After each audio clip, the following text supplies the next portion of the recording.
Yo, what is going on, guys? Welcome to the video. I hope your day is going great. Mine's been super long and hectic, from coaching to watching matches from the Los Angeles Valiant and San Francisco Shock in the California Cup. It was absolutely epic. LA Valiant did come out on top. We're going to be covering this match from the top to the bottom, taking a look at a bunch of the great highlights. Oh, and real quick, I need to mention this right away. We don't have a lot of footage from the actual match because LA Valiant doesn't have their Twitch channel set to save broadcast, so I can't get footage of it. So I'm gonna have to use old Overwatch League footage, guys. I'm sorry about that. We're trying our best. Anyways, personally, I'm really shocked. I expected San Francisco Shock to win. I really thought the LA Valiant were going to be at a disadvantage for this match for specific reasons. One of the main one being that a lot of their players are actually competing in the World Cup right now, heading to BlizzCon real soon. We have Fate, their main tank, who's competing for Team Korea at BlizzCon. Also, Custa, Team Australia, he's going to be there. Space on Team USA. So a lot of these players might not have had time to prepare for this, and I really thought San Francisco Shock was going to put a ton of time into getting ready to win this match. And I definitely do think that both teams were trying very hard here. San Francisco Shock, especially during a break, the coaches came out. Krusty, he was helping everybody one-on-one. They seemed very serious. Let's go ahead and just roll that clip right now so you guys can see it. I do think this is something that is unique, and Overwatch League should add in where we see more coaches talking to the players, or at least hear them. Don't often get that insight into exactly how processes work, or who in the team is calling a lot, who from the coaches is coming up with set strategies and stuff like this. So that was only brief moments where you really get a glimpse at a lot of the comms as well. Yeah, very rare, but you know, when it happens, it's beautiful because you can see how all the parts come together and start moving to really create victory. But right now, somebody needs to get the whip on Krusty, I think, you know, tell him to get these players into these seats, because still 2 more maps to be potentially played here. You can see there's a lot of one-on-ones going on with them. Like, they are giving them direct feedback about what's going on, what they're doing incorrectly, what they need to change up for this next match. You can see how much it means to Shock, honestly, that they need to take this one, because, again, they have lost the last 4 times these two teams have met. Shock have not come out on top against the Valiant. So they are taking this very keenly, and you can see it now, Krusty. And again, you hear Sideshow saying both these teams are taking it very seriously. They're trying really hard. This match was intense. San Francisco Shock really wanted to win, and the coaching there from Krusty, one-on-one with Baby Bay, with Choi Hyobin, he was very into it. They were very attuned to listening to him, taking all the feedback he was giving, and I really do think it's crucial as a player to be able to take this feedback, and I think it's crucial for the Overwatch League to show the audience and everybody watching at home how coaching actually works. Because I guarantee you, a lot of the general viewers, once they don't think too much about the game or what's going on, have no idea how hard these coaches are working and how much input they have on these teams and their fate going forward into the league. And I really do appreciate the fact that San Francisco Shock were trying very hard in this match, because we haven't had any Overwatch League level play for so long. It's been like, okay, I guess it's only been maybe 3 months, but it feels like it's been a year. I want to see some Overwatch League so bad. As I said though, unfortunately for the San Francisco Shock, it didn't go that great despite their efforts, but they just were not able to handle the LA Valiant. There was too much star power. Top tier performances left and right from all the players on LA Valiant. We're going to talk all about it. Then after that, guys, we are going to be looking a little bit into my crazy day as a head coach, covering my team Phase 2's matches, not only in Trials, but also in the Beat. We finished 4th place. We got some pretty good wins, but we also fell short. We're going to cover it all, guys. If you're excited for this video, be sure, drop a like on it, subscribe to my channel for more daily content, and now without further ado, let's hop into it. So kicking it off with San Francisco Shock and the LA Valiant. And real quick to remind you all, this was their first meeting. They are going to have another match. This was held in Los Angeles, where, you know, LA Valiant had all their fans there. The next match is going to be next month, I believe November 10th, and it's being held in Oakland, so it's going to be near San Francisco. All of San Francisco Shock's fans are going to be there, so San Francisco will get a chance to redeem themselves. But let's go ahead and focus on this first matchup here and take a look at the maps. We started off on Ilios, and I was somewhat surprised, but also not surprised that Baby Bay was getting an early start alongside Sinatra. The reason why it makes sense is because Baby Bay's always been known as a hit scan specialist, and Ilios is a really strong McCree and Widowmaker map. The reason why it might not make sense is, well, Architect, he popped off on Widowmaker and proved at the end of Season 1 Overwatch League he is a really good hit scan. So to be honest, I kind of expected more of him and Sinatra in there, and maybe Baby Bay coming in on the later maps instead of Baby Bay coming out and getting the start. Despite that though, I still thought the San Francisco Shock played pretty decent. They lost 0-2, but it was close, especially the first round. It was 99-99. If San Francisco end up taking that round, you never know. They might get the map. Baby Bay looked decent, not the best. Maybe Architect would have been a better choice, but it was a close round. I was super excited. And Fate, oh my god, he had a really ballsy Primal Rage, guys. Go ahead and take a look at this clip. He's able to do on the Winston roll and also pulled Smurf back. Gosh, look at this.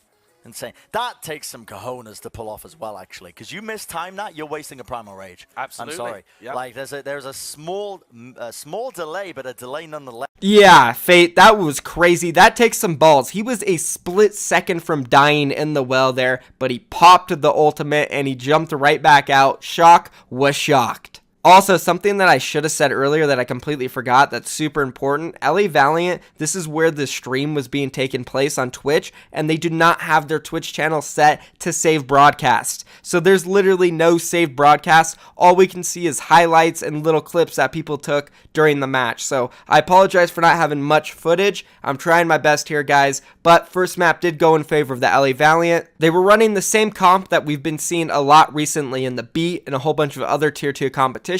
This comp is a McCree dive comp. So you run Winston, D.Va, but then you have a McCree and Brigitte sitting back with your Zenyatta and Lucio. So if you need to make a jump to kill a low target, D.Va and Winston can always do that. And then if you do get dived, you can always counter dive with that Brigitte, with that McCree, you got the flashbang, you got the stun. This comp is really good against tank heavy comps, and it's also really good against Doomfist dive comps because you have a lot of CC to deal with that Doomfist. And then for tank comps, you can really just kite backwards.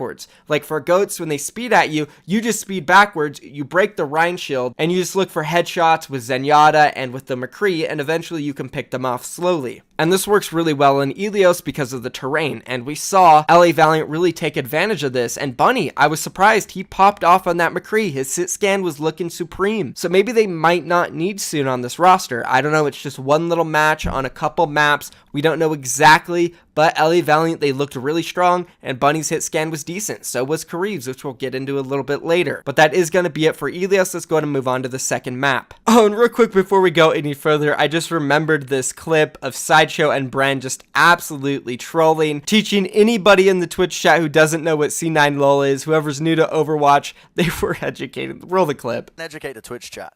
I really do. I want to try and educate the Twitch chat at home with a couple of signs. If we can get the cameras onto us, we developed something as well. So any new viewers at home, you've already okay. You just flopped your one out. All right, okay, cool. This is what you need to type as well. If you're new to Overwatch and you are wondering what the heck's going on, if you see anybody walk off the payload, they walk off the point, you know, for whatever reason, this is what you type. Very simple. Not just every time. No, maybe not every time. Not it takes a bit of every time someone distinction to walks try off the and learn payload. it, but eventually you do get good enough to understand it. But it's okay. I love Bren and Sideshow. They did such a good job casting and hosting this event. I want to see more of them casting, to be honest. They're really good analysts, but I think they're extremely funny, and they could be a great duo casting. Let me know what you guys think about that, and now let's move on to the second map, which was Kings Row, and this wasn't a great showing for the San Francisco Shock. They struggled on their attack. They once again had Baby Bay in there alongside Architect this time, which was nice. We saw some Sombra Genji come out of them, but their attacks were just too slow. They weren't able to get any momentum. LA Valiant seemed to keep team fighting over and over, and even if it looked bad for them, they lost someone, they were able to turn around really quickly, and this was due to Kareev and Agility's great DPS play, and Space, oh my god, his D.Va bombs in this set were out of control. I can't remember a time where Space threw a D.Va bomb and didn't get 2 kills. Straight up, he was balling so hard. And again, LA Valiant just looked like a tighter team, whereas San Francisco Shock kind of looked like they were just sporadic, all over the place, not really focusing the same targets,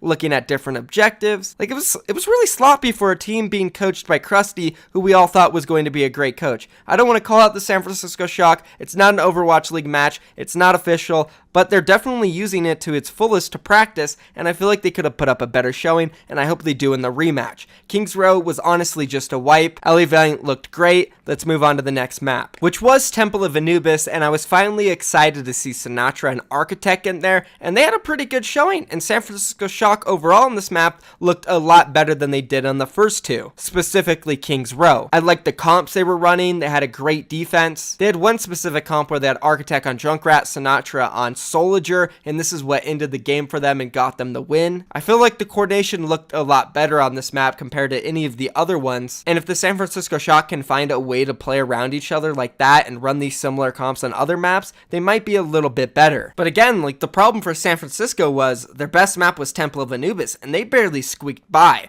They moved on to the fourth map, Busan, and for some reason, again, they decide, oh, let's take out Architect and throw in Baby Bay and Sinatra. And specifically for Busan, I kind of felt like this didn't make sense because they were running a GOAT-style comp. Maybe Baby Bay's a better Brigida than Architect, but I don't know. I don't know if I buy that. Baby Bay's a good player, but he's a good player at what he's good at, and I just don't feel like he would be a good Brigida. And again, on the second control map, LA Valiant, they ended up getting a 2-0 win, and there was this one specific play by Fate that was really unique and shows the ability of stalling on one of these points for Busan, which, by the way, this is like the first time we've seen Busan in a competitive environment. I loved it. Fate totally exploited this map. I don't know if they'll change this on the top of the drum where you can't stall anymore, but go ahead and roll the clip. You guys will see what I'm talking about. Right and center, there you go.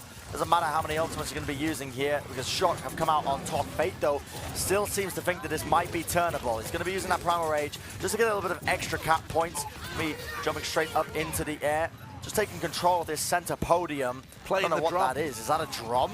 My goodness, that's a large one. But okay, I'll roll with it. Anything's possible in the future, Josh. Remember that one always. So huge stall coming out from Fate. The reason I'm laughing is because of Sideshow and Brand. Again, their casting was hilarious. Huge shout out to them. I loved it. And well, as I said, LA Valiant, they ended up taking the fourth map, getting the series win 3-1. I was shocked. I didn't expect them to pick up this win. As I said earlier, with all the World Cup players on their team, I really didn't think they would have time to prepare like the San Francisco Shock. And with the time preparing for San Francisco, I thought Krusty was going to have them ready to dominate. It didn't seem like it, and they made some questionable decisions when it came to comps and players they were running on their roster. As for LA Valiant, I was wrong. I really did not expect Bunny or Kariv to be able to pop off like SoOn on the hit scan. SoOn was looking like an incredible Widowmaker at the end of the season, and he was always a solid McCree, but they didn't miss a beat. Kariv, Bunny, they popped off. Agilities, Space, Fate, LA Valiant. Going into Season 2, they might be a top team once again. That's pretty much it for this match, guys. Let's go ahead and move on now and briefly talk about my experience today while I was coaching. It was a long day. If you guys didn't know, I am head coaching a team called Phase 2. They've been playing really great. I'm proud of them. There's some hiccups here and there, but we did defeat NRG yesterday. We defeated Sky Foxes today and made it into the top 4 of the beat today. We lost out to second win as we did earlier in the day in trials. Second win is looking great. Do not sleep on those guys going into contenders. They've already qualified. As for my team, we have a big match tomorrow, guys, against Euphoria. Both them and us right now are 3-3 in Contenders Trials. The team that wins this last match tomorrow will move on into Contender Season 3. It means a ton to the players. They're working very hard. I do think we have a good chance at winning this match. We've been playing solid the past 2 days. We just ran into second win a couple times, and they're looking great. But if we can play our game and focus on our stuff, I do see us coming out on top. So hopefully I have good news in my video tomorrow, and I'm qualified for Season 3 of North American Contenders. Anyways, guys, that's going to be it for me. Thank you for watching the video. I hope you all enjoyed it. Let me know what you thought about the California Cup down below. Do you think San Francisco will bounce back in the next matchup? I'm out of here, guys. Peace.